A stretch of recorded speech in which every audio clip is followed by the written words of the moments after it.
What's up, what's up, what's going on, everybody? That means drivers, passengers, delivery customers, heck, anybody, it doesn't really matter. Anybody wanting to learn, welcome back. I am Driverman, aka Jose, reporting to you from Portland, Oregon.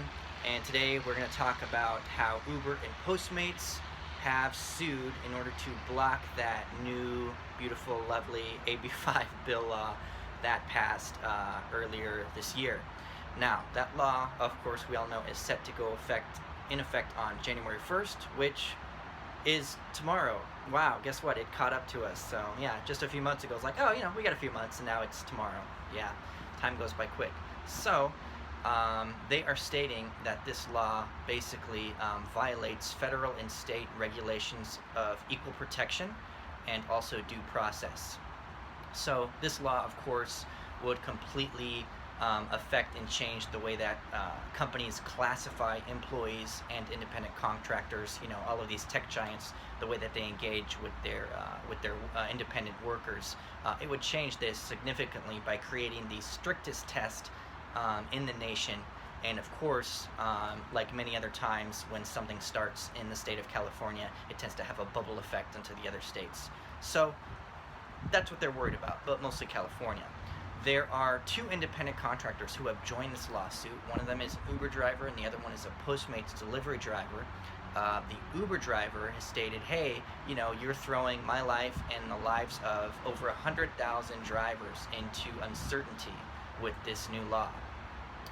California Assemblywoman Lorena Gonzalez, the lady who wrote the bill, countered by saying, hey, you know what, I created this law in order to protect the rights of the independent contractors by giving them minimum wage, benefits, better protections, things like that, and that's what it is for. However, not everybody else is thrilled about this.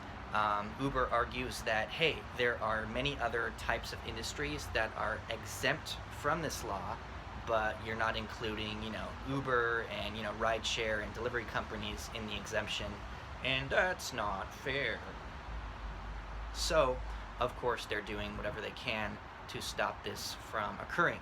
Now, originally, they had stated that they were just going to battle these in court, using, whatever, legal connections they had at their disposal. And, of course, in the beginning, they were trying to get exempted from the law when lawmakers were originally writing this law. Now, the other thing that they said was, hey, if we're not able to get favor from the lawmakers in 2020, what we're going to do is we're going to fight it with $90 million total.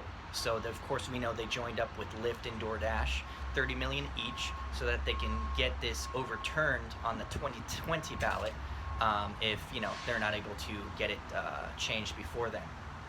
So I guess we're going to see how this goes. Tomorrow goes into effect, January 1. What do you guys think? Do you guys think that this lawsuit actually is logical, that they're right, they're being infringed on their rights and due process? I don't really know much about what that means, to be perfectly honest. Those like technological fancy terms like that, I don't know what that means. I really don't. But I'm sure they're using some kind of a way. They hire their lawyers to do their homework and do their research and really dig deep and figure out, hey, what can we use in the language of this document, the Constitution, to to work in our favor. So they did that, and that's what they're doing. The first company, I think the first industry that tried to fight this new law was in November last month, was the trucking industry.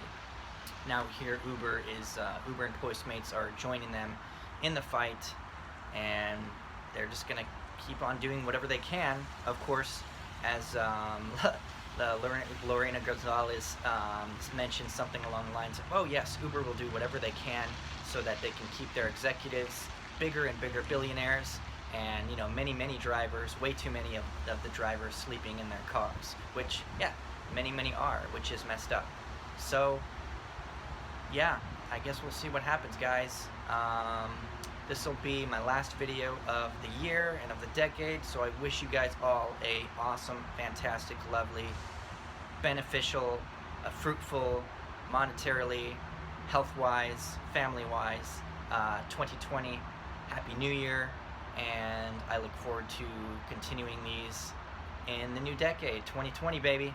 All right, rock on, get out there and make some good money tonight, because we all know New Year's Eve is the night that you can make the most money as a rideshare driver. So if you're gonna get out there, start early and freaking kill it.